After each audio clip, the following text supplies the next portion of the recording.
me Sayyid Muhammad Asrada from mathemaths.com. Let's start with question number 1 and 10th part of exercise number 7.1. The statement of this question is actually we have to find the value of x. So जो question है ये screen पे आपको नज़र आ रहा है, इसको further solve करते हैं। तो हमने यहाँ पे x की वैल्यू को फाइंड आउट करना है। तो सबसे पहले इसका जो फर्स्ट स्टेप है, इस फर्स्ट स्टेप में यहाँ पे हम यानी ये 2 ओवर इन दोनों, ये दोनों जो हैं ये 3 पर डिविजिबल हैं। तो इन दोनों में से जो है हम 3 को कॉमन ले लेते हैं। तो 3 को कॉमन लिया तो ये हमारे पास x प्लस 2 आ गया, यानी दोनों फैक्टर्स, दोनों एलिमेंट्स यहाँ पे जो है ना वो 2 पे डिवाइड हो जाएंगे। तो ये यहाँ पे x रह जाएगा, यहाँ पे 2 रह जाएगा। Is equal to 1 over 6 minus 1 over, यहाँ पे ये दोनों फैक्टर्स जो हैं ये 2 पर डिविजिबल हैं। सो इसमें से इन दोनों में से हमने 2 को कॉमन ले लिया, 2 कॉमन आया तो ये हमारे पास x प्लस 2 आ जाएगा।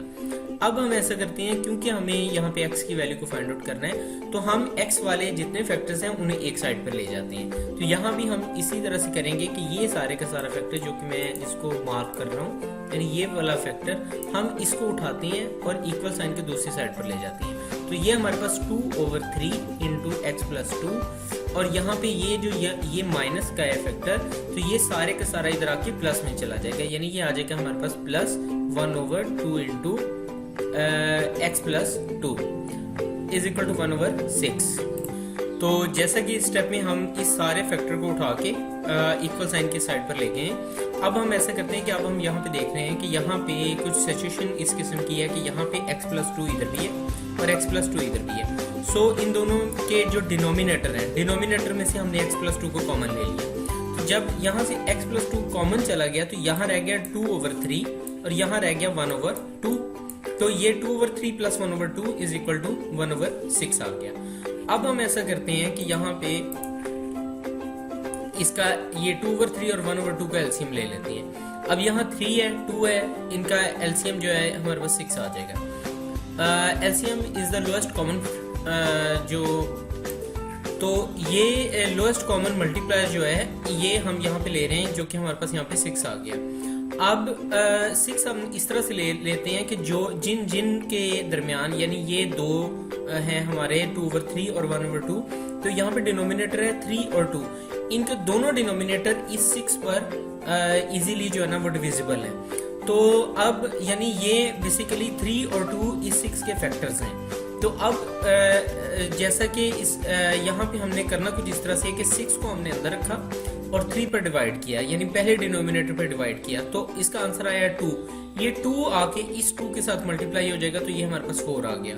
फिर हमने 6 को अंदर रखा, 2 पे डिवाइड किया, आंसर 3 आया। 3 इस 1 के साथ आके मल्टीप्लाई होगा, तो इस वजह से यहाँ पे 3 आ गया। नेक्स्ट स्टेप में ये 1 ओवर एक्स प्लस 2 इसी तरह से, और ये 4 plus 3 is equal to 7 over 6 and the whole is equal to 1 over 6। अब हम इस तरह से करते हैं कि यहाँ पे ये जो 6 इंटू एक्स प्लस 2 है ये यहाँ डिवाइड हो रहा है, ये इक्वल साइन की साइड पर आएगा तो ये मल्टीप्लाई हो जाएगा, यानी 1 के साथ आके मल्टीप्लाई हो जाएगा। तो ये हमारे पास यहाँ पे सिर्फ 7 यहाँ पे रह गया, इज इक्वल टू आ जाएगा 1 ओवर 6, यानी ये 1 ओवर 6, और साथ में यहाँ पे ये 6 इंटू एक्स प्लस 2, ये यहाँ पे क्योंकि यहाँ डिनोमिनेटर में था, यहाँ न्यूमिनेटर पे इक्वल साइन की दूसरी साइड पे न्यूमिनेटर में चला गया। अब 6 और 6 कैंसिल आउट हो गए, बाकी हमारे पास यहाँ पे x plus 2 is equal to 7 आ गया। अब क्योंकि हमने x की वैल्यू को फाइंड आउट करना है, इसलिए ये प्लस 2 को हम यहाँ से इक्वल साइन के दूसरी साइड पर लेके जाते हैं, तो ये 7 माइनस 2 आ जाएगा। सो हमारे पास x की वैल्यू 5 आ जाएगी। तो इस क्वेश्चन के अंदर x की वैल्यू, यानी इसको सॉल्व करना था, यानी इसके अंदर जो वेरिएबल थे उन वेरिएबल्स की वैल्यूज को ही फाइंड आउट करना था, जो हमने कर दिया। और ये आफ्टर सॉल्यूशन इसका जो x का आंसर है ये हमारे पास 5 आ गया है। ये क्वेश्चन कंप्लीट हो गया है। अगर आपको इसमें किसी जगह पे किसी स्टेप पे कोई कंफ्यूजन है तो आप उनसे कांटेक्ट करें।